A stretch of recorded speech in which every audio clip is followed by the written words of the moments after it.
The Minority Report is here. It's happening, folks. Pre-crime is real, and I'll tell you about it coming up. I got that. I got science. Yeah, trust the science? Not really. And what is really in your tea? You might be surprised to find out as you enjoy a cup of tea this evening. I'm Jay Sheldon. This is the Jay Sheldon Show. Happy Saturday. As usual, I don't know what's happening with Facebook, and I'm getting to the point where I don't give a crap what's happening with Facebook. I got 800 some over followers over there on Facebook. I apologize to each and every one of you. I put a link to our Rumble live feed. You can also find us on YouTube. That link is also in our description down below, our show notes. So there are other sources. Facebook is not the beginning and end of all. In fact, it's about to be the end of all. I'm this close. I'm this close, and that's not very far away. Seriously, Facebook, get your crap together. All those billions and millions you make, you'd think, wouldn't you? Yeah. Anyway, yeah. So we're live. We're here. It's Saturday night in Kuala Lumpur.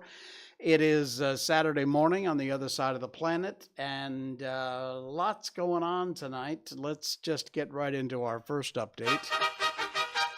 Miko Update. And that would, of course, be that little lady, our Miko Update. She's doing good. She recovered. I told you on our last stream she was having another one of those gastric things where she wasn't feeling so good. She was throwing up out of both ends. She seems to have recovered. She's back eating regular food. She went for an energetic walk or two. And she's not, how can I put this delicately? She's not puking out of anything but the right end, and that's fine. Okay, I think that's sort of politically correct.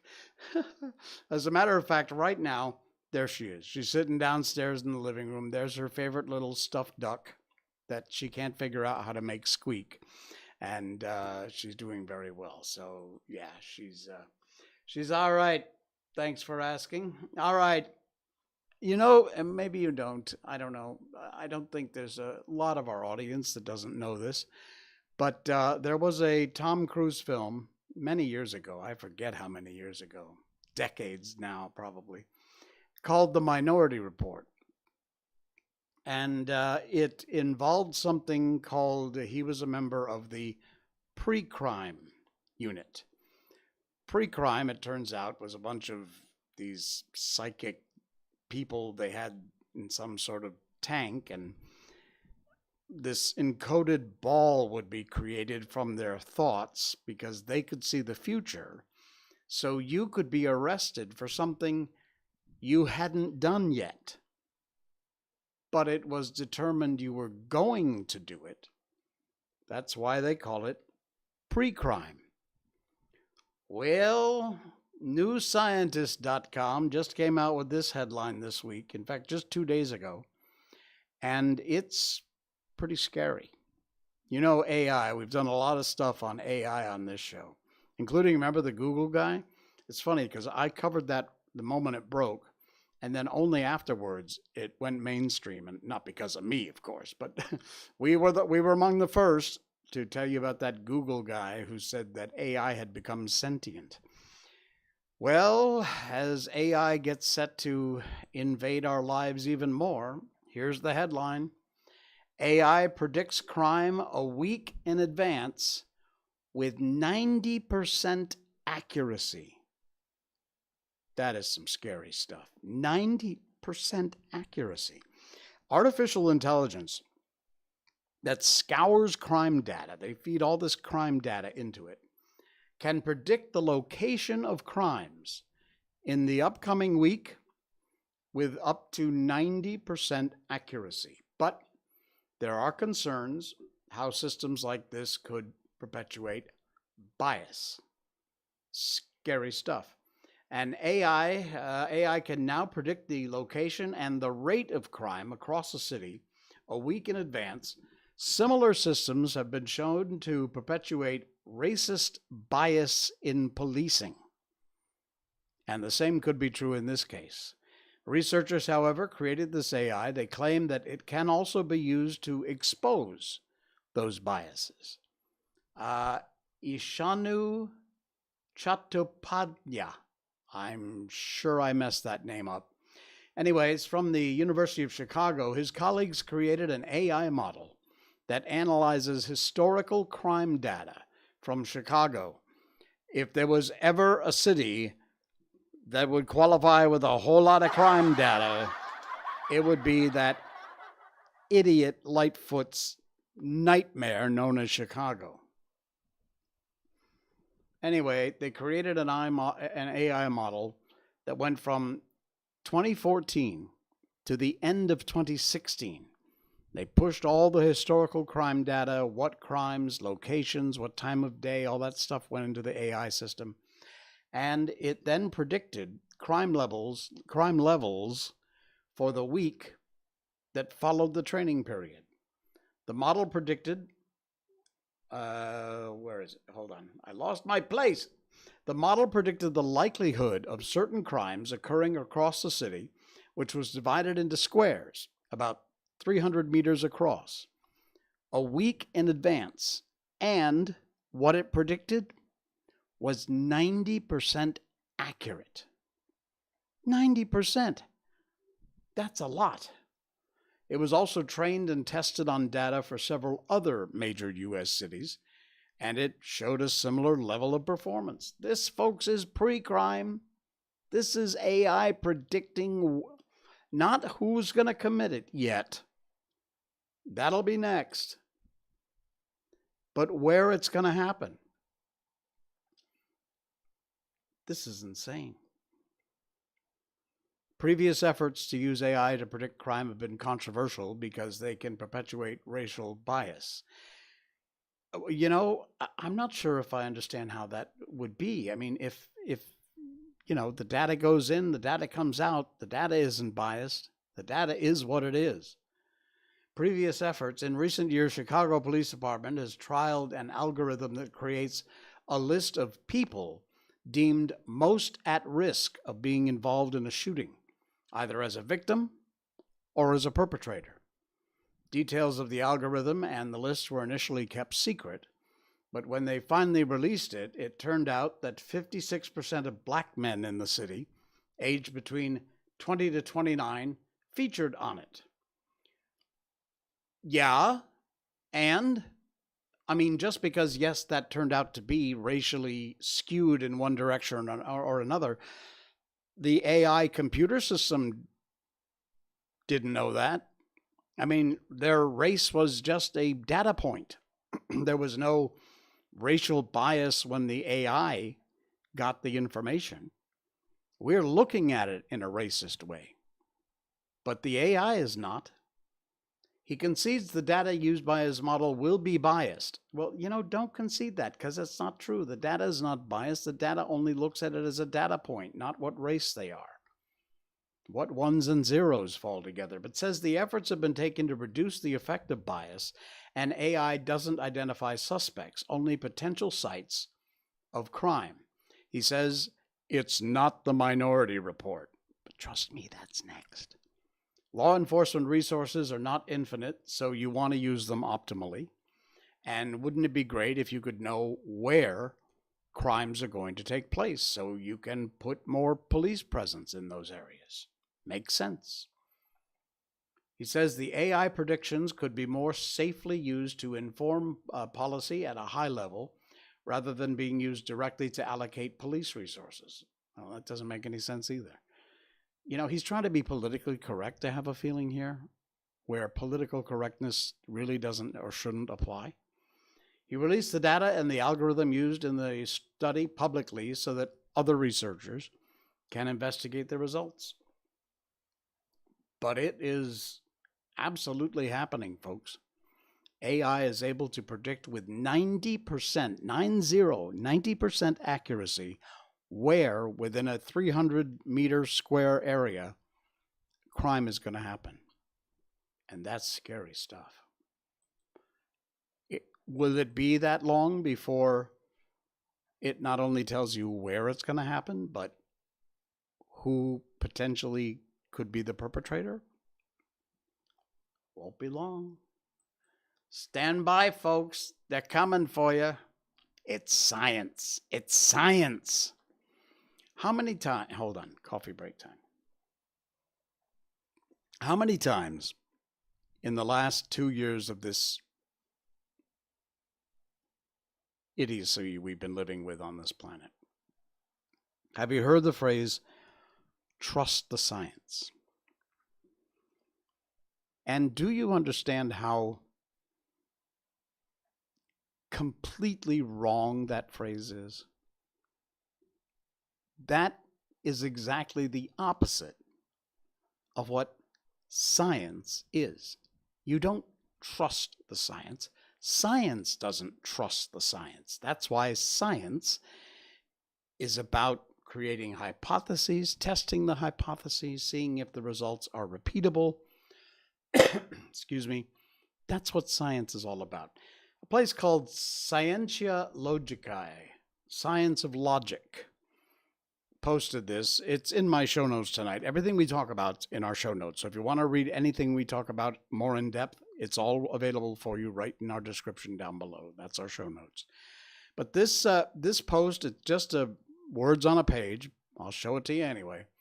But man, I'm telling you, please listen to this. And the next time somebody says, trust the science, you get up in their face and you say, no, moron. That's not what science is about. Science is about questioning things and finding out answers. Those claiming that science is just another form of religion or extremism do not understand the basic premise of the scientific method. Distinguishing healthy skepticism from denialism is very important. Denialism means rejecting all empirical evidence, completely out of hand, just rejecting it. While skepticism welcomes and indeed requires all empirical evidence and available data. While science is empirical and welcomes change and systematic learning, denialism can be related to absolutist views. I don't care what you say or what you tell me. This is what I believe in, and the science doesn't matter. Does that make any sense to you? Science, therefore, is essentially the opposite of believing in an absolute authority. You know, when that little moron who should be in jail, Fauci, said, I am the science. Idiot.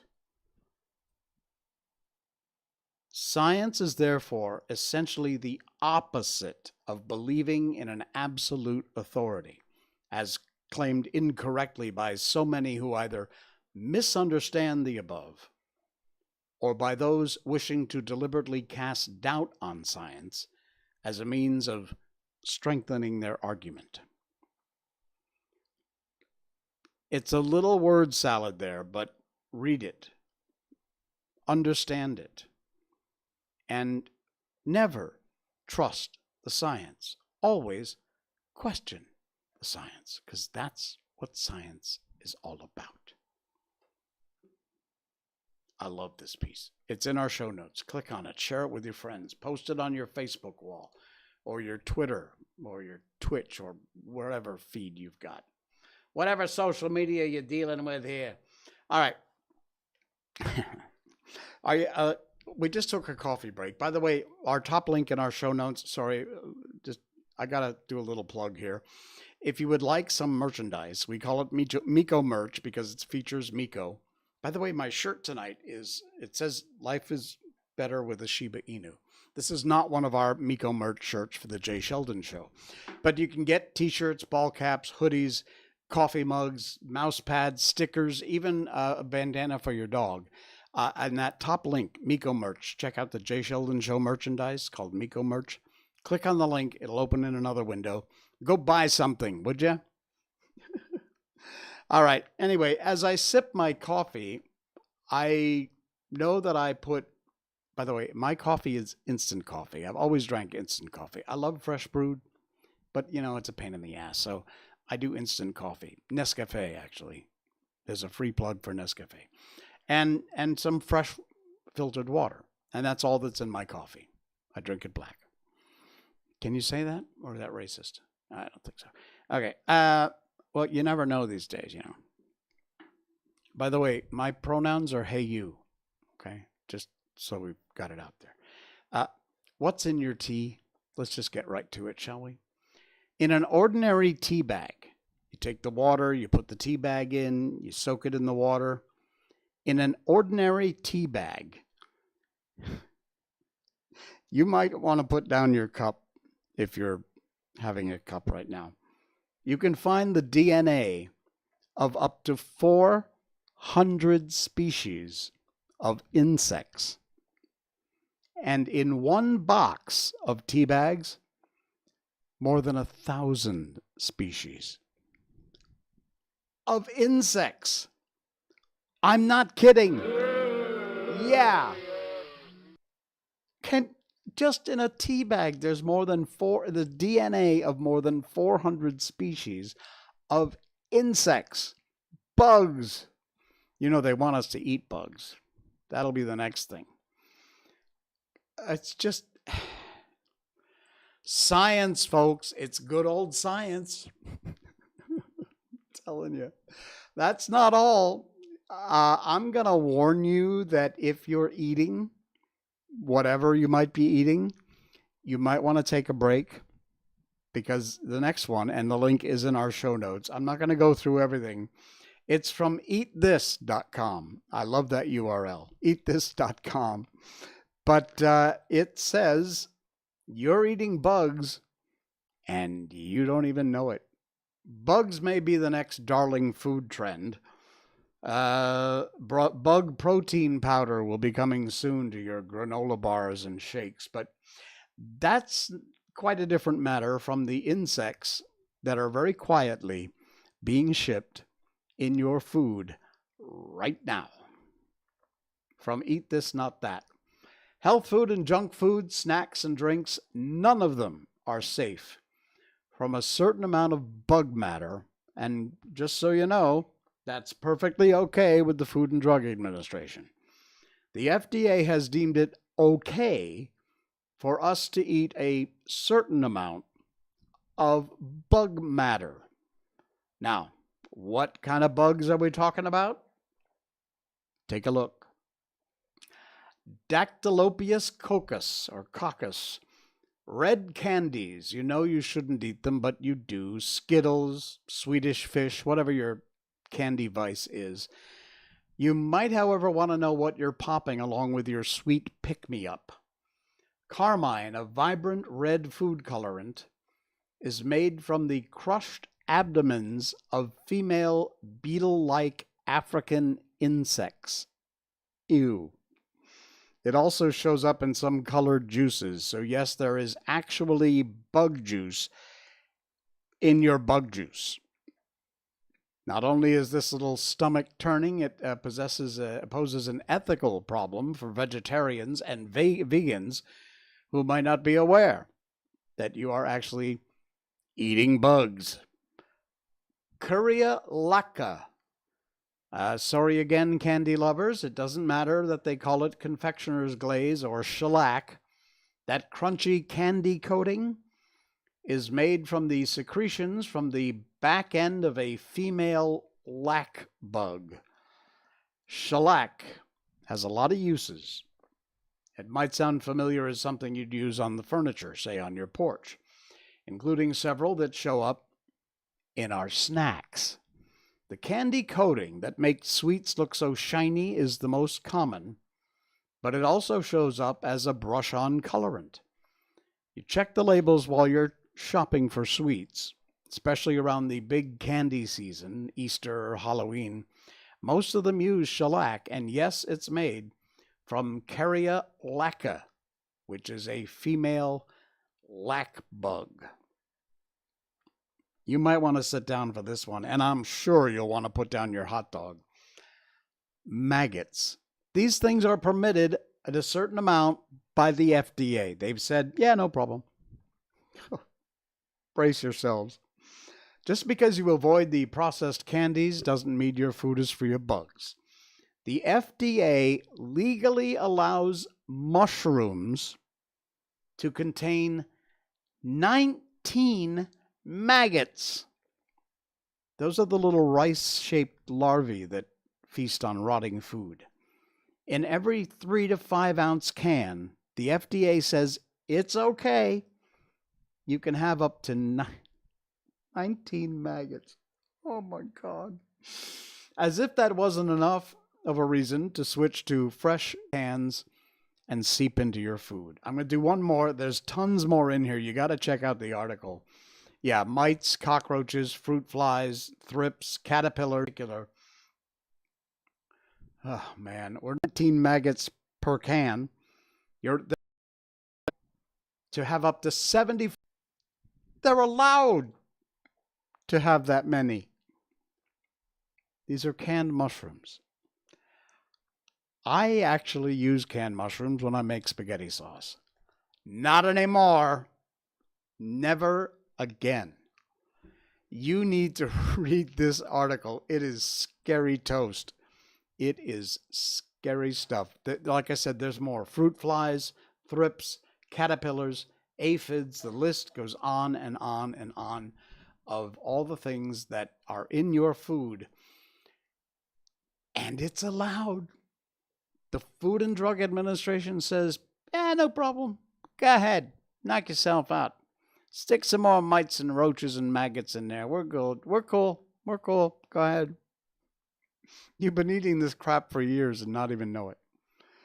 Oh, my. All right. Do I really want a sip of coffee now?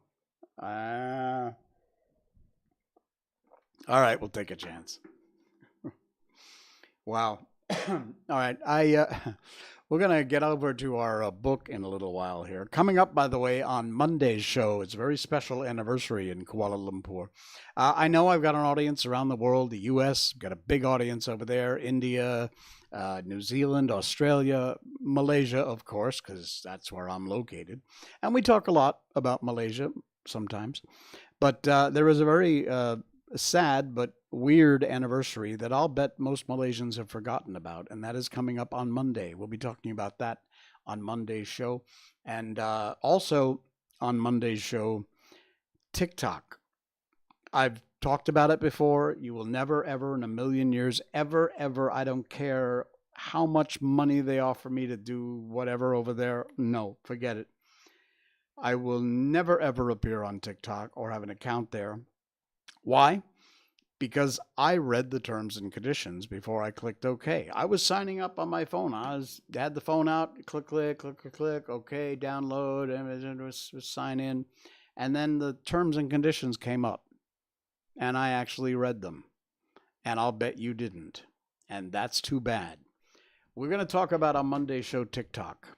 And if I can't convince you to delete your account or never, ever set one up on TikTok, then you're just not listening, because it's scary. And it has not everything to do with the fact that it's a China-based company, although that doesn't help.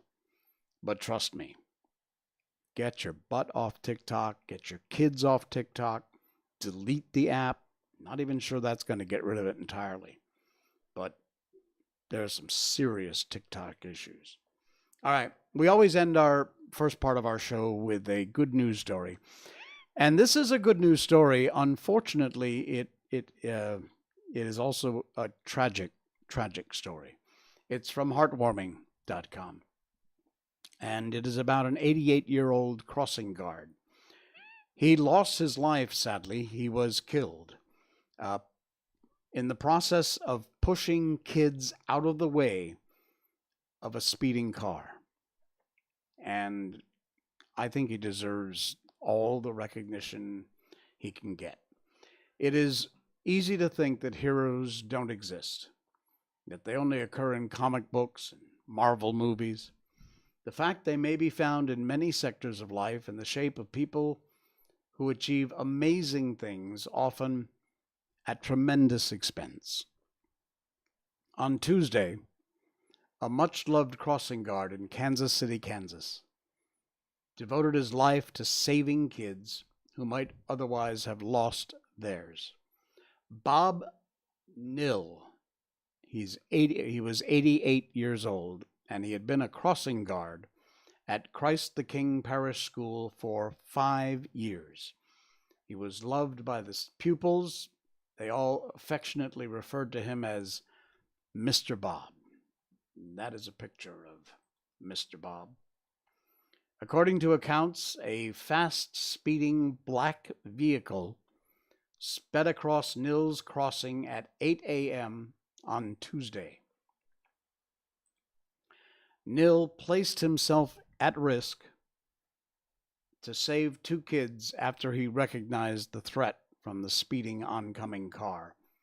He stopped 2 students from walking out into the path of the car. They obeyed Mr. Bob. Unfortunately, the car struck Mr. Bob, and he passed away a time later at hospital. But just wanted to take a moment and honor this amazing man who sadly gave his life as a school crossing guard. That's not what these guys sign up for. But man, I wanted to share that and let you know that, yeah, there are people out there willing to go above and beyond, like Mr. Bob from Kansas City. It's a sad, sad story, but what an amazing guy. What an amazing, amazing guy. All right. And let's see if we can get on with our book here. We can. All I got to do is pop the little image up on the screen, and we're looking at the front cover of The Adventures of Sherlock Holmes. However, I'm suddenly realizing, as I sit here trying to figure out what I'm doing, that I didn't queue up my book. So you know what? You're going to get to see me queue it up live on the air. That's why we love live programming, huh? Okay, give me a second here. I got to get over here. I got to open a new tab. I got to go to the list, which is projectgutenberg.org. You go to gutenberg.org, and you can find all kinds of amazing books there. They are all free. They're all in the public domain. And you can read them for nothing. Or you can listen to me read them to you. All right. I'm going to backtrack a little bit. And we're going to conclude the end of this 5 Pips mystery. And then we're going to begin the Man with the Twisted Lip adventure from Sherlock Holmes. So to catch you up, Holmes said, I searched the Dundee records, and when I found that the bark Lone Star was there in January of '85, my suspicion became a certainty. I then inquired as to the vessels which lay at present in the port of London. The Lone Star had arrived there last week. I went down to the Albert Dock and found she'd been taken down the river by the early tide this morning, homeward bound to Savannah. I wired Gravesend, learned she'd passed some time ago, and the wind is easterly. I've no doubt she's now past the Goodwins and not far from the Isle of Wight. And what will you do then? I asked. Oh, I have my hand upon him. He and the 2 mates are, as I learned, the only native-born Americans in the ship. 2 others are Finns and Germans. I know also that all 3 were away from the ship last night. I had it from the stevedore who'd been loading their cargo. By the time their sailing ship reaches Savannah, the mail boat will have carried this letter and the cable, which will have informed the police of Savannah that these 3 gentlemen are badly wanted, here, upon a charge of murder. There is ever a flaw, however, in the best laid of human plans, and the murderers of John Openshaw were never to receive the orange pips which showed them that another, as cunning and resolute as themselves, was upon their track. Very long and very severe were the equinoctial gales this year. We waited long for news of the Lone Star of Savannah, but none ever reached us. We did at last hear that somewhere, far out in the Atlantic, a shattered stern post of a boat was seen swinging through the trough of a wave, with the letters LS carved upon it, and that is all we shall ever know of the fate of the Lone Star. Adventure 6 from the Adventures of Sherlock Holmes, The Man with the Twisted Lip.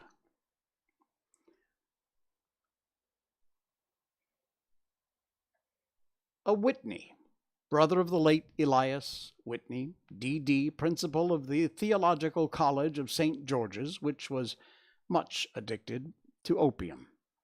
The habit grew upon him, as I understand, from some foolish freak when he was at college, for having read De Quincey's description of his dreams and sensations, he had drenched his tobacco with laudanum in an attempt to produce the same effects. He found, as so many more have done, that the practice is easier to attain than to get rid of, and for many years he continued to be a slave to the drug, an object of mingled horror and pity to his friends and relatives. I can see him now, with yellow, pasty face, drooping lids, pinpoint pupils, all huddled in a chair, the wreck and ruin of a noble man. One night, it was in June of '89, there came a ring to my bell, about the hour when a man gives his first yawn and glances at the clock. I sat up in my chair, and my wife laid her needlework down in her lap and made a little face of disappointment. "A patient," said she. "You'll have to go out." I groaned, for I was newly come back from a weary day. We heard the door open, a few hurried words, and then quick steps upon the linoleum. Our own door flew open, and a lady, clad in some dark-colored stuff, with a black veil, entered the room. "You will excuse my calling so late," she began, and then suddenly losing her self-control, she ran forward, threw her arms around my wife's neck, and sobbed upon her shoulder. "Oh, I am in such trouble," she cried. "I do so want a little help." "Why?" said my wife, pulling up her veil. "It's Kate Whitney." "How you startled me, Kate. I had not an idea who you were when you came in. I didn't know what to do, so I came straight to you." That was always the way. Folk who were in grief came to my wife like birds to a lighthouse. "It was very sweet of you to come. Now, you must have some wine and water, and sit here comfortably and tell us about it. Or should you rather I send James off to bed?" "Oh, no, no, I want the doctor's advice and help." "It's about Isa. He has not been home for 2 days, and I'm so frightened about him." It was not the first time she'd spoken of her husband's troubles. To me as a doctor, to my wife as an old friend and school companion, we soothed and comforted her by such words as we could find. Did she know where her husband was? Was it possible that we could bring him back to her? It seemed it was. She had the surest information that of late he had, when the fit was upon him, made use of an opium den in the farthest east of the city. Hitherto his orgies had always been confined to one day, and he'd come back twitching and shattered in the evening. But now the spell had been upon him 48 hours, and he lay there, doubtless in amongst the dredge of the docks, breathing in the poison or sleeping off the effects. There he was to be found, she was sure of it, at the Bar of Gold in Upper Swandam Lane. But what was she to do? How could she, a young and timid woman, make her way into such a place, pluck her husband out from among the ruffians who surrounded him? There was the case, and of course there was but one way out of it. Might I not escort her to this place? And then, as a second thought, why should she come at all? It was Isa Whitney's medical adviser, that was me, and as such I had influence over him. I could manage it better if I were alone.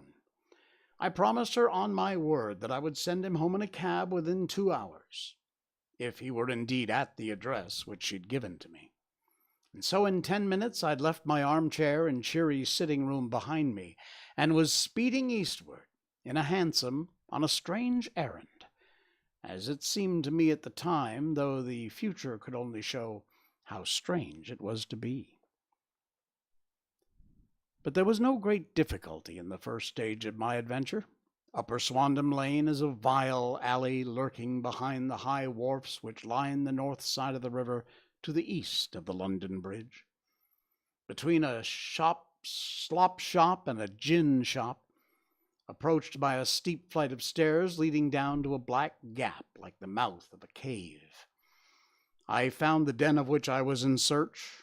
Ordering my cab to wait, I passed down the steps, worn hollow in the center by the ceaseless tread of drunken feet.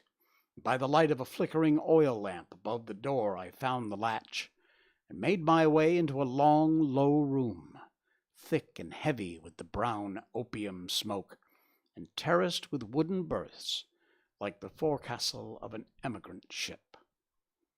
Through the gloom one could dimly catch a glimpse of bodies lying in strange, fantastic poses, bowed shoulders, bent knees, heads thrown back, and chins pointed upward, with here and there a dark, lackluster eye turned upon the newcomer. Out of the black shadows there glimmered little red circles of light, now bright, now faint, and the burning poison waxed or waned in the bowls of the metal pipes. The most lay silent, but some muttered to themselves, others talked together in strange, low, monotonous voices, their conversations coming in rushes and then suddenly trailing off into silence, each mumbling out his own thoughts and paying little heed to the words of his neighbor. At the farther end was a small brazier of burning charcoal, beside which, on a three-legged wooden stool, there sat a tall, thin old man, with his jaw resting upon two fists, and his elbows upon his knees, staring into the fire. As I entered, a sallow Malay attendant had hurried up with a pipe for me, and a supply of the drug, beckoning me to an empty berth. "Thank you, I've not come to stay," said I. "There is a friend of mine here, Mr. Isa Whitney, and I wish to speak with him." There was a movement and an exclamation from my right, and peering through the gloom, I saw Whitney, pale, haggard, and unkempt, staring out at me. "My God, it's Watson," said he. He was in a pitiful state of reaction, with every nerve on a twitter. "I say, Watson, what o'clock is it?" "Nearly 11. "Of what day?" "Of Friday, June 19th. "Good heavens, I thought it was Wednesday." "It is Wednesday. What do you want to frighten a chap for?" He sank his face into his arms and began to sob in a high treble key. "Well, I tell you, it's Friday, man. Your wife has been waiting these 2 days for you. You should be ashamed of yourself." "So I am. But you've got mixed, Watson, for I've been here only a few hours. 3 pipes, 4 pipes, I forget how many. But I'll go home with you.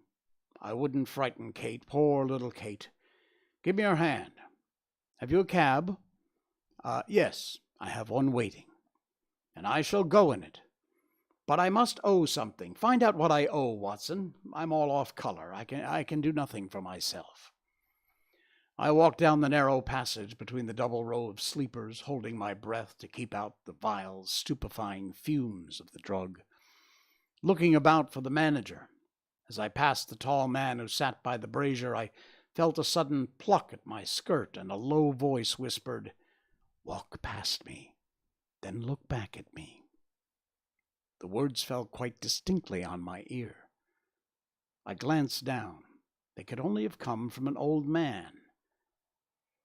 At dangling down at my side, and yet he sat now as absorbed as ever, very thin, very wrinkled, bent with age. An opium pipe dangled down between his knees as though it had dropped in sheer lassitude from his fingers. I took 2 steps forward and looked back. It took all of my self-control to prevent me from breaking out into a cry of astonishment. He had turned his back so that none could see him but I. His form had filled out. His wrinkles were gone. The dull eyes had regained their fire, and there, sitting by the fire and grinning at my surprise, was none other than Sherlock Holmes. He made a slight motion to me to approach him, and instantly, as he turned his face half round to the company once more, subsided into a doddering, loose-lipped senility.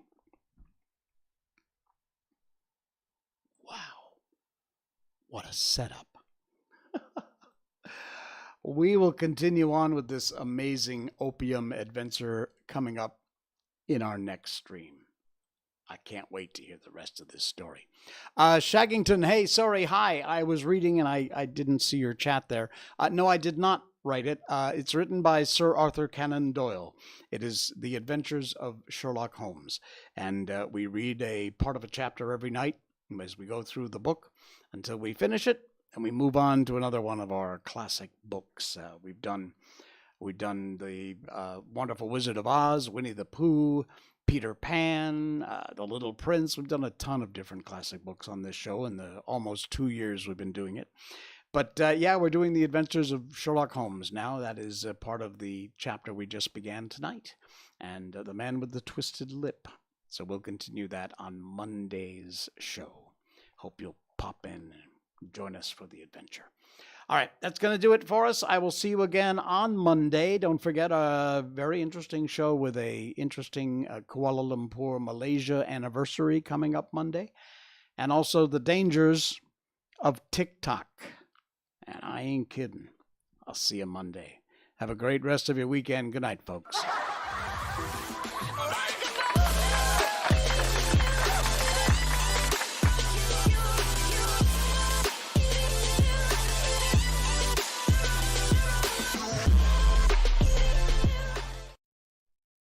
Snort.